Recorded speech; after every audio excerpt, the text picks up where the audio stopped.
आ गया खेसारी लाल यादव का भोजपुरी टेलर बाप जी।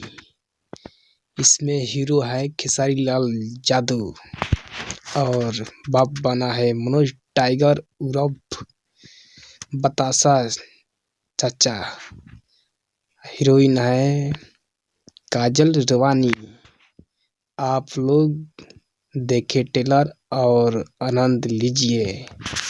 हाँ, आ गया Bapji Taylor Khesari Lal Yadav superstar Bhojpuri singer का टेलर है बापजी।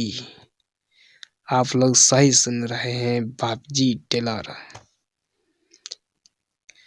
खेसारी लाल बतासा जी खूब धूम मचाए हैं इसमें। और काजल रानी ने डांस किया है, हीरोइन का रोल निभाए हैं और पूरा कलाकार है इसमें। बहुत अच्छा टेलर है बाप जी। आप लोग देखे यूट्यूब पर जाकर और मेरे चैनल को सब्सक्राइब कर दे और शेयर लाइक कर दे। टेलर कैसा है कमेंट में लिखे।